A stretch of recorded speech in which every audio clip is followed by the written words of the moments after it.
क्या 2024 का चुनाव लड़ेंगी पाकिस्तानी सीमा हैदर? जाने क्या है भारत में चुनाव लड़ने के नियम कायदे।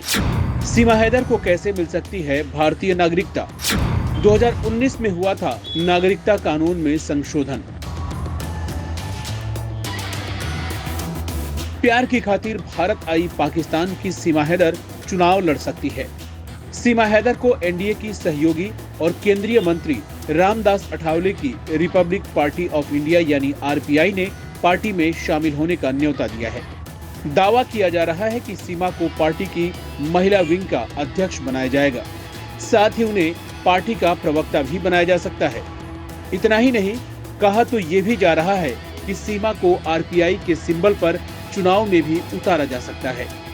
पार्टी को बस सुरक्षा एजेंसियों की जांच में सीमा को क्लीन चिट मिलने का इंतजार है। आरपीआई के राष्ट्रीय उपाध्यक्ष मासूम किशोर ने बताया कि सीमा को अगर सुरक्षा एजेंसियों से क्लीन चिट मिल जाती है और भारतीय नागरिकता मिल जाती है तो उनका पार्टी में सीमा का स्वागत किया जाएगा।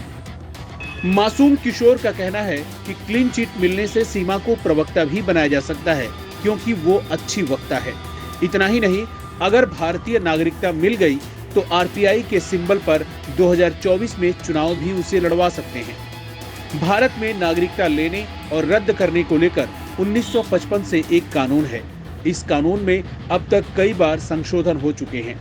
इस कानून में एकल नागरिकता का प्रावधान है, यानी भारत का नागरिक किसी और देश का नागरिक नहीं हो सकता। कानून में नागरिकता को लेकर कई प्रावधान है। पहला प्रावधान जन्म से ही नागरिकता है। इसके मुताबिक 26 जनवरी 1950 के बाद भारत में जन्मा कोई भी व्यक्ति भारत का नागरिक है। इसमें एक प्रावधान ये भी है कि 1 जुलाई 1987 के बाद जन्मा कोई भी व्यक्ति भारतीय नागरिक है, बशर्ते उसके जन्म के समय माता या पिता में से कोई एक भारत का नागरिक हो। इस कानून के तहत अगर किसी व्यक्ति का जन्म भारत के बाहर हुआ हो लेकिन उसके जन्म के समय माता या पिता में से कोई एक भारत का नागरिक हो तो वो भी भारतीय नागरिक होगा।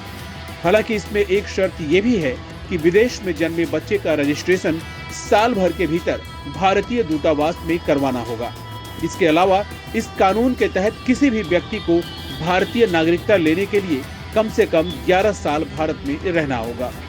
2019 में नागरिकता कानून में संशोधन हुआ था। इस संशोधन के बाद पाकिस्तान, बांग्लादेश और अफगानिस्तान के अल्पसंख्यक शरणार्थियों को नागरिकता मिलने का समय 11 साल से घटाकर 6 साल कर दिया गया था।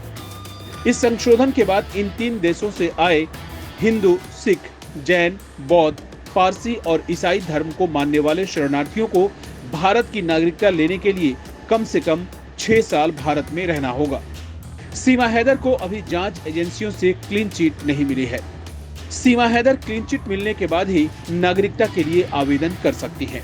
नागरिकता कानून के मुताबिक अगर किसी विदेशी व्यक्ति की किसी भारतीय नागरिक से शादी हुई हो तो वो नागरिकता के लिए आवेदन कर सकता है, लेकिन इसके लिए उसे कम से कम 7 साल तक भारत में रहना होगा।